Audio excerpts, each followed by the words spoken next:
Bonjour à tous et bienvenue. Dans cette vidéo, je vais vous montrer comment personnaliser les gestes pour vos écouteurs, les CMF Buds Pro 2. Vous devez commencer par ouvrir l'application Nothing X et si vous avez ajouté vos écouteurs à l'application, vous verrez le même menu que moi. Maintenant, faites défiler vers le bas, trouvez la section commande et appuyez dessus, puis travaillons dessus. Alors, commençons par l'écouteur gauche.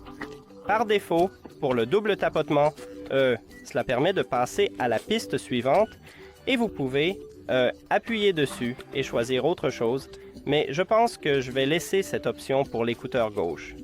Pour le triple tapotement, cela permet de revenir à la piste précédente et j'aime aussi cette option, mais vous pouvez en choisir une autre.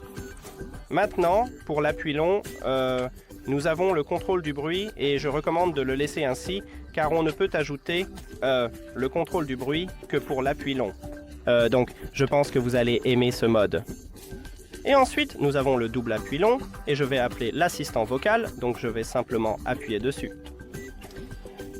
Mais on peut aussi ajouter la diminution du volume et je pense que c'est la meilleure option parce qu'on ne peut pas ajouter le contrôle du volume à un autre geste. Donc je vais choisir la diminution du volume. Maintenant passons à celui de droite.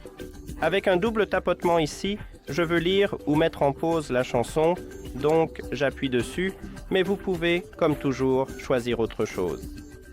Pour le triple tapotement, je veux appeler l'assistant vocal et pour l'appui long. Vous pouvez choisir soit le contrôle du bruit, soit l'assistant vocal. Je vais laisser uniquement le contrôle du bruit, mais on peut aussi ajouter l'assistant vocal. Et pour le double appui long, augmenter le volume. Maintenant, passons à l'étui de chargement. Appuyez dessus et juste ici, il y a un bouton, donc on peut ajouter ces fonctionnalités à ce bouton. Pour l'appui simple, je veux lire ou mettre en pause la chanson. Pour le double appui, je veux passer à la piste suivante.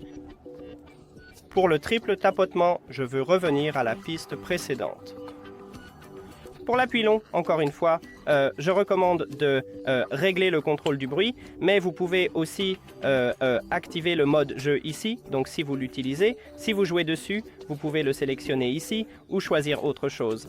Mais moi, je vais choisir l'ANC. Et pour la rotation, on ne peut régler que le contrôle du volume, donc je vais le configurer. Voilà, c'est terminé. Mais si ce que vous avez fait ne vous plaît pas, vous pouvez revenir aux paramètres d'usine. Il suffit de cliquer sur réinitialiser en haut à droite.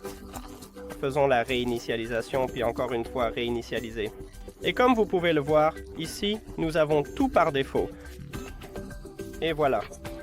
Merci d'avoir regardé cette vidéo. Si vous l'avez trouvée utile, pensez à vous abonner à la chaîne et à laisser un like sur la vidéo. À bientôt.